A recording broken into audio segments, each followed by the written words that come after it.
for your listening enjoyment, John Lund as Johnny Dollar. Who's that bishop, Johnny? Oh, hold on, Mr. Bishop. Are you employed? No, not right now. Good. Company insures a Lieutenant Nathan Gayles, New York Police. He was killed yesterday. Oh, yeah, I read about it. Shot in his garage. See what you can find out. Who's handling the case? Sergeant Kemper, 15th Precinct. He was Gayles' partner.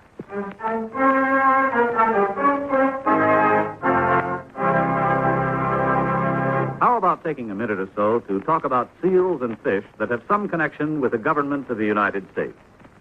Now, that isn't as strange as it sounds. You take the matter of seals, for example. There are two types of seals that are the responsibility of the Secretary of State. First, there's the Great Seal of the United States, which is stamped on all official documents. The Secretary of State makes sure it's always on hand when it's needed. The other kind of seals he takes care of are the ones that swim in the ocean, since it's up to the Secretary to work out agreements with representatives of other countries and let them know how many seals can be caught in what is called international waters and when.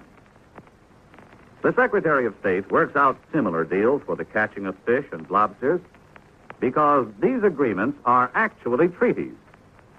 Before they can be put into effect, they have to be approved by 2/3 of the Senate. As a matter of fact, any time our government wants to work out a deal with a foreign country on trade, mutual assistance, fish, seals, or lobsters, it's done by treaty. And all treaties are signed by the President, though some of them aren't drawn up until after the Secretary of State has worked over the rough spots in order to pave the way for prompt ratification.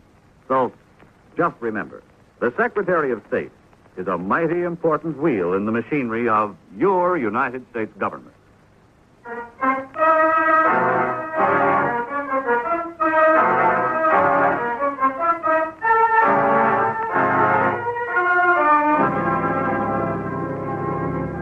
Expense account submitted by Special Investigator Johnny Dollar to Home Office, Great Eastern Life Insurance Company, Hartford, Connecticut. The following is an accounting of expenditures during my investigation of the Nathan Gale matter.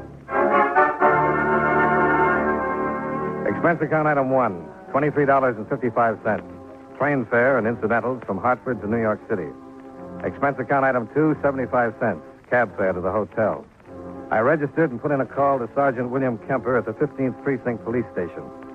Kemper said I could stop down anytime. So in 20 minutes, I was sitting in the homicide squad room, listening to Sergeant Kemper's version of the killing of a fellow police officer.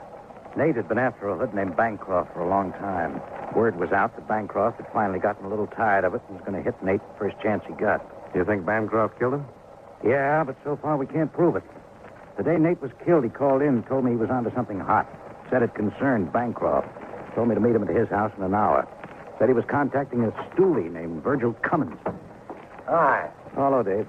Anything for me? I don't think so. You have any idea what he was supposed to get from this Virgil Cummins?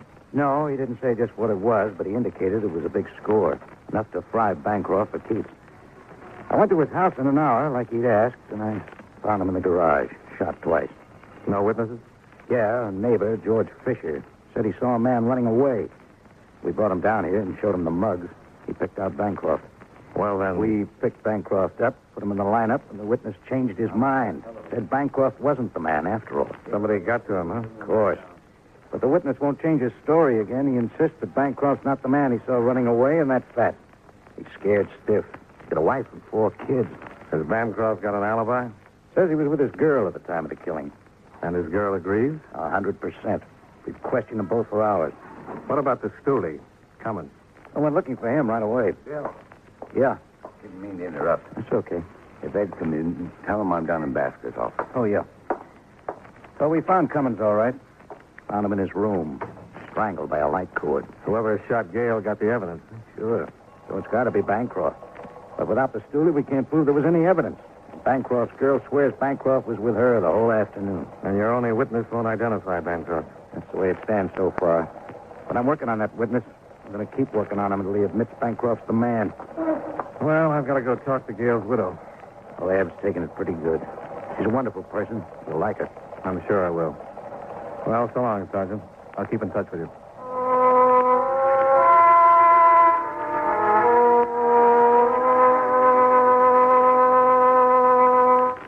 Expense account item 3, $1.75 cab fare to the Gale home.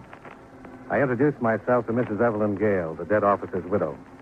She showed me into a small, attractively furnished house where I met her 2 children, Greg, 5, and Mike, 3.5. She told the boys to go out in the tiny backyard and play until we were finished talking.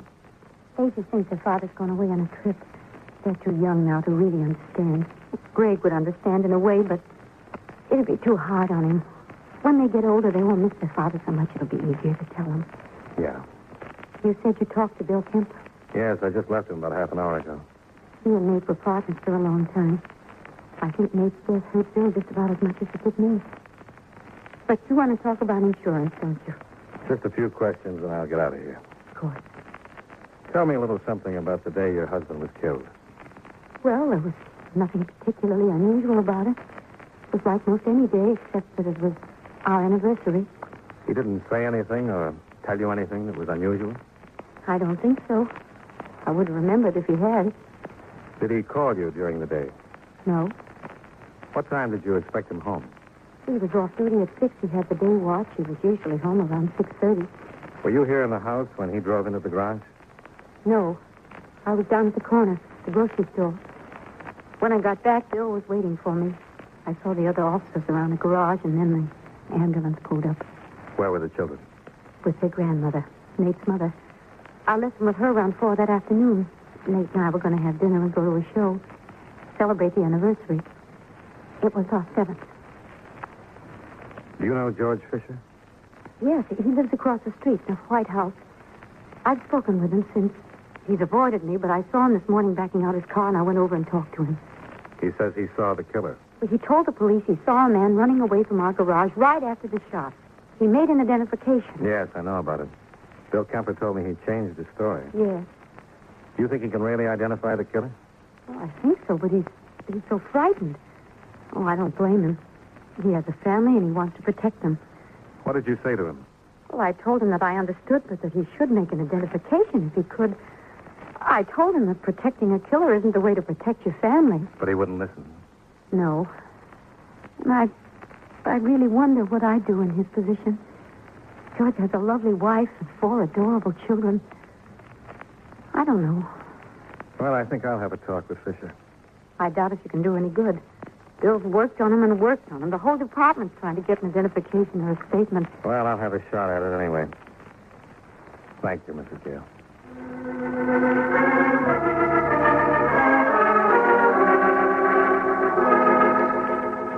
I went across the street to the Fisher house and spoke with his wife. She told me her husband was still at work, wasn't expected home until 6:30. She refused to tell me where her husband worked, stating they'd been bothered entirely too much since the Gale killing. It was obvious she also was frightened. Very frightened. Expense account item 4, $1.25, cab fare back to my hotel, where I put in a call to Sergeant Bill Kemper to ask where George Fisher worked. Kemper was out, so I left my number and went downstairs to have some lunch. Around 1:30, I was paged and told that Kemper was waiting for me in the lobby. Hello, Johnny. Oh, hi. You got my call? Yeah. Let's go over and sit down where we can talk. Oh, sure. I called to find out where George Fisher works.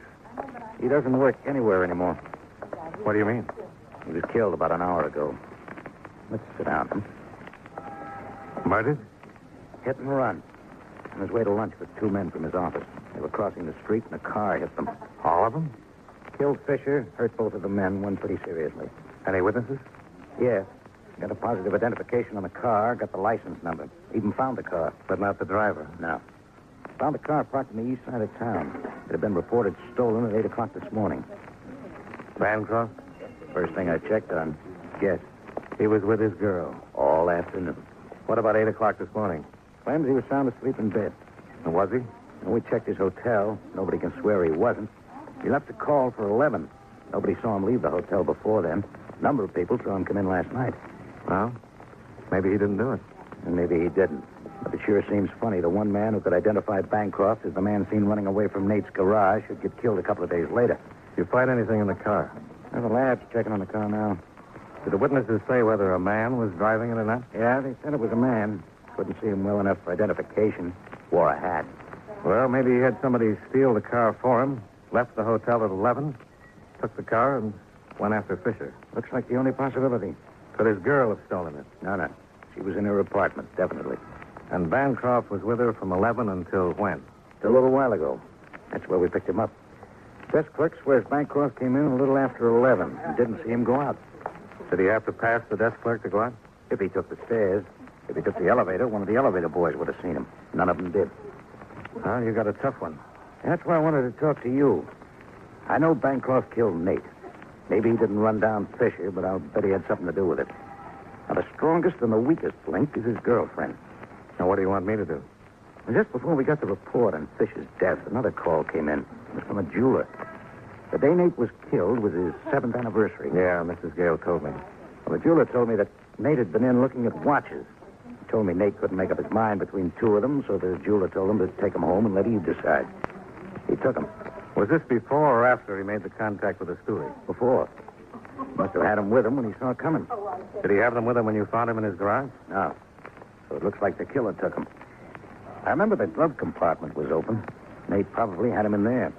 Killer got the evidence and looked in the glove compartment to make sure he didn't miss anything. Saw the watches, took them along. You think Bancroft might have given them to his girl? He might. Or he might have pawned them. I got out the usual bulletins to all the pawn shops, and we were checking every fence we know of. They were fairly expensive watches. Here, your description. Mm-hmm. Well, why don't you just get a warrant and search the girl's apartment? I thought about it, but if Bancroft gave her one or both of the watches, he's smart enough to tell her not to wear them or have them around. You find the watches, even one watch, and connect them to Bancroft or Betty Holmes. That's the girlfriend. Yeah. Johnny, you think you could find out if she's got one of those watches? Me? Well, how would I do that? Get close enough to her. Oh, you won't mind. She's a darned attractive dame, if you like the type. Well, I guess I could try. So what about Bancroft? I'll get him out of the way. But I can't keep him forever. You'll have to impress her in a hurry. Well, maybe she doesn't want to be impressed. She likes men with money. Lots of money. Sergeant, I hate to tell you this, You but... just put up a good front. We'll figure a way for you to meet her, and we'll make sure she knows you're loaded. Okay, but if someone gets careless and asks me to change 4 bits, the whole plan goes right out the window.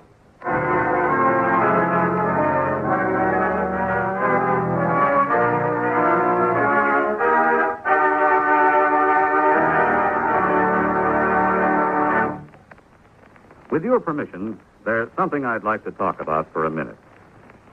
You know, too many times people try to escape from their responsibilities by having someone else take them over. There was Miles Standish, for example. He was much too busy to ask Priscilla to marry him, so he sent John Alden to pop the question for him. You know what happened. John ended up marrying the girl himself.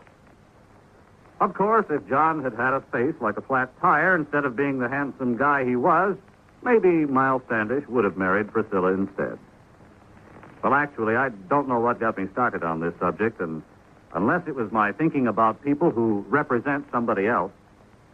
Take our State Department, for example.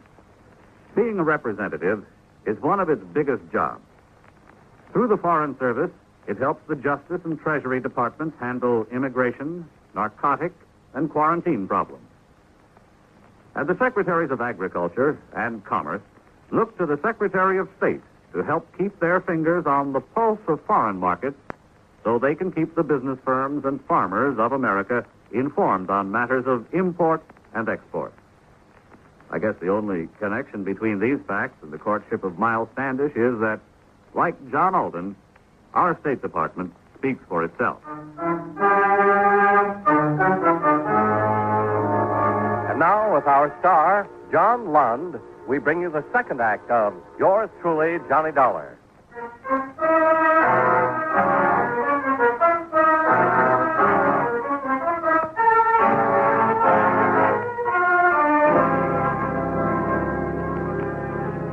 Sergeant Kemper made arrangements for me to move into another hotel, where Johnny Dollar, the insurance man, would be known as Johnny Dollar, the Texas oil man.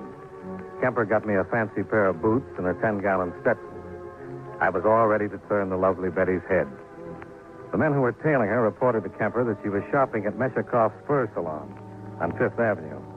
Kemper immediately put out a call to pick up her boyfriend, Then Kemper and I left for the Fifth Avenue shop. When we got there, Kemper pointed out the quarry, and I went to work. She was trying on a mink stole when I walked up to the sales lady. Oh, it's just lovely. Yummy. Yes, that's one of our nicer stalls. It's ranch mink, isn't it? Yes, but if you prefer... Oh, well, no, I'm just looking, but I'll probably be in next week and buy something. Certainly. Oh, yes, sir. Can I help you? Well, yeah, I thought I'd like to buy a fur coat or something like that. Would you excuse me? Oh, sure. Go right ahead. I'll just look around. Oh, no, I didn't mean to bust up nothing. Well, that's all right. The lady's just looking. Well, okay. You sure you don't mind? Not a bit? Sir, what kind of fur coat would you like? Well, I'd like something real nice. I'm just in New York for a couple of days. I'd like to bring my mama back a little present. You're from Texas? Why, yes, ma'am. How'd you know? Well, I can always tell Texas man. So tall and strong. Oh. Would you like something in mink? Yeah, I like the mink, too. Oh, boy, I'm having just a wonderful time here in New York. Oh, that's good. I'm glad. First vacation I had since 43. Just been too busy with the whales. That's oil well? You don't buy mink coats with water, lady. Well, what about this lovely stole the young lady was just trying on? Well, no, ma'am. It's too skimpy. I want something can keep Mama warm. She ain't spry like she used to be. Can't take the winters too good no more. Something that hangs down to the floor. You know, coat. Yes, sir. Well, if you excuse me, I bring out a few that you can look at. Fine. You just take your time. Do-do, do-do, do-do, do-do, do. Pardon me. For what? Well, I couldn't help it over here. Oh, that's all right. I ain't gonna buy this one, ma'am. You can have it. Oh, no. I just thought maybe I could help you a little. I do a lot of buying here, and I know you're from out of town. Texas. Yes. And, well, if you're going to buy a mink coat for your wife... For my mama. I ain't married, ma'am. Oh. Well, have you ever bought a mink coat before? Why, no, ma'am.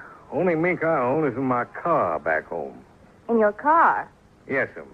Mama thought it'd be nice to upholster it that way. In mink? Oh, I know it ain't practical, but Mama thought it looked nice. Does, too. Goes right nice with the gold. The gold? Yeah, you know, the door handles, cigarette lighter, a lot of little things like that. Oh, yes. Well, what kind of car is it? Well, it's a sort of a double-length Cadillac. Had it built special. How nice. Yes, it's nice. Well, the only reason I came over was because I thought as long as you were from out of town... Texas. Texas. Yes, well, I thought maybe you'd like someone to help you pick out the right things. Well, now, I think that's right thoughty of you, ma'am. But I don't want to put you into no trouble. Oh, it's no trouble. Oh, good.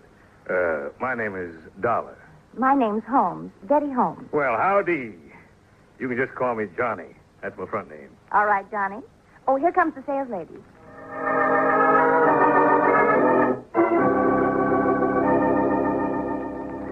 We looked at mink for the next hour, and Betty Holmes offered her most discriminating advice. Before we left, I'd ordered Mama 2 mink coats, one for just setting and one for going out. On the street, I thanked Betty for her help, and naturally, she accepted my dinner invitation on the spot. Expense account item 5, $1.40 cab fare back to my hotel, where I waited until Bill Kemper showed up. Pretty funny, huh? I couldn't hear what was going on, but I had to stay out of sight because she knows me. But, boy, you were really pretty awful. Yeah, I know, but she loved it. I'm going to have dinner with her. Good. What about Bancroft? We got him. We'll keep questioning him. If his lawyer gets a writ, we'll move him to another precinct. How long can you keep that up? Long enough for you to have dinner and get better acquainted. I hate to pick her up in a cab. Don't worry about it. What time's your date? 8 o'clock. I'll have you a limousine, complete with chauffeur. Officer Dankers. We'll get one of the cars we use for parades and VIPs. Boy, if this backfires, they'll hear the explosion clear up in Maine.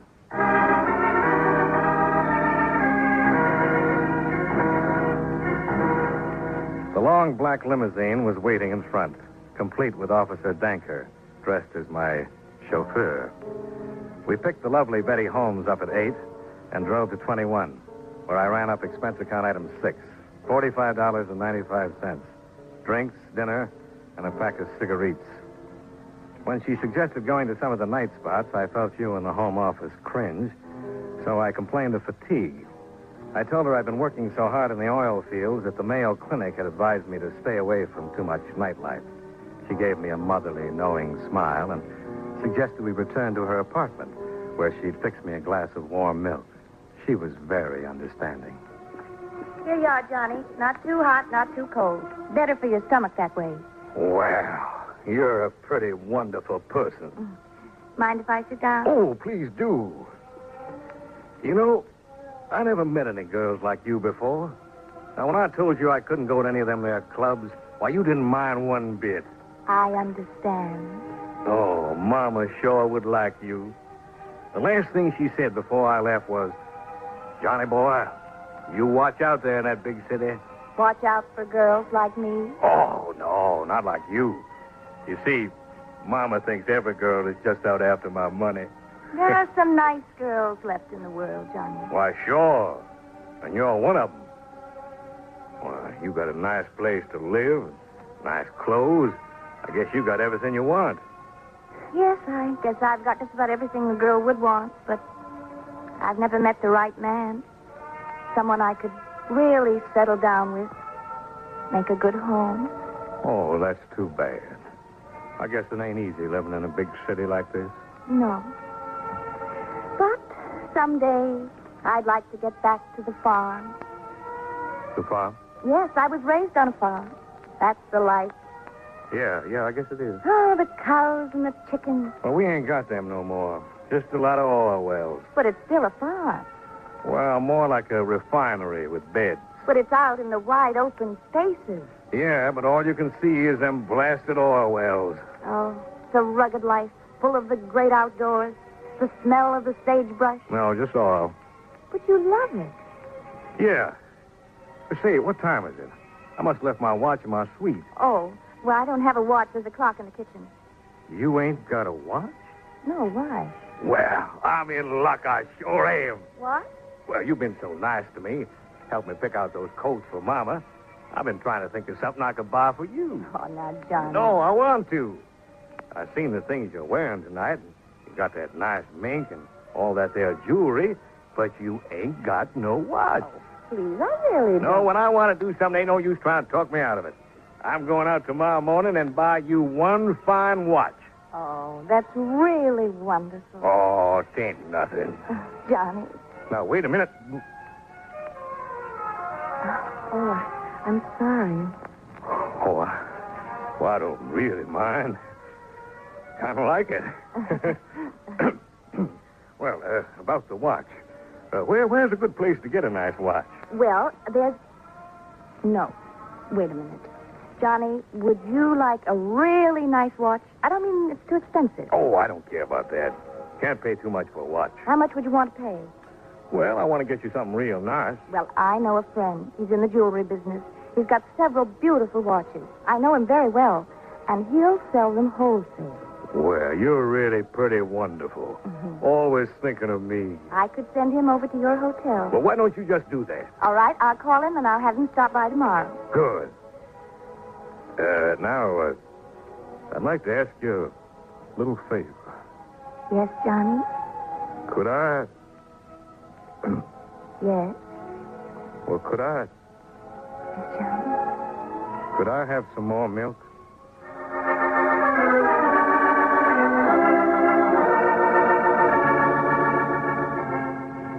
When I got back to my hotel, Bill Kemper was waiting for me in my rooms. I told him everything that had happened. Kemper put in a call to the precinct and ordered Bancroft's release. Then he said goodnight, and I turned in.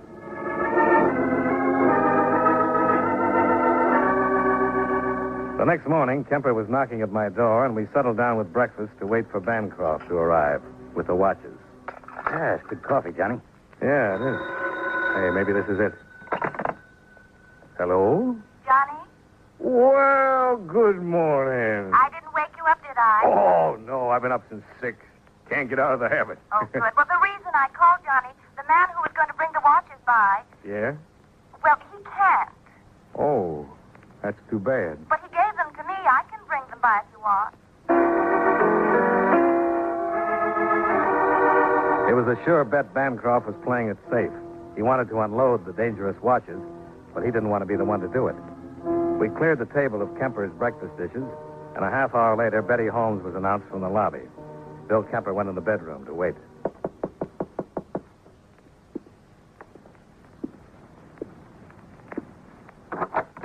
Well, good morning again. Good morning, Johnny. You sure do look nice.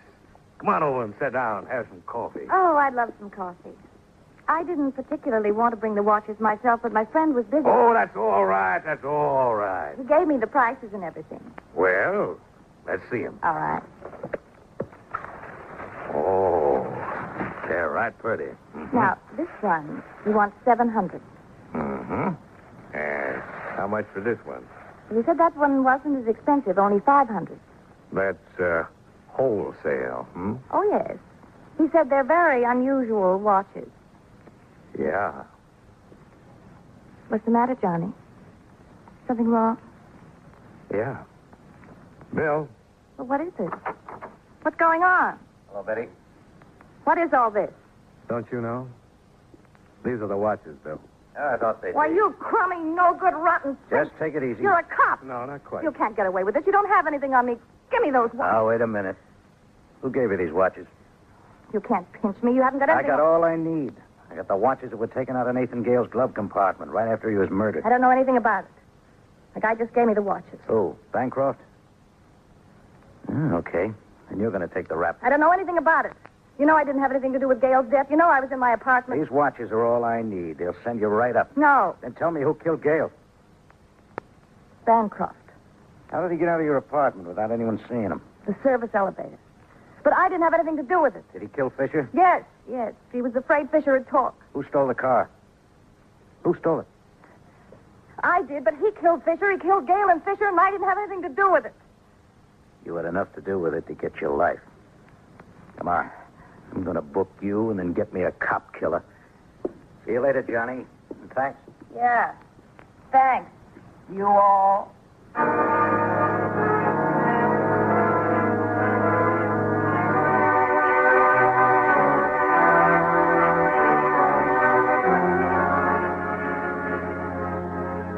Expense account item 7, $135, hotel bills. Item 8, $25.35, train fare and incidentals back to Hartford. Expense account total, $235 even. Yours truly, Johnny Dollar.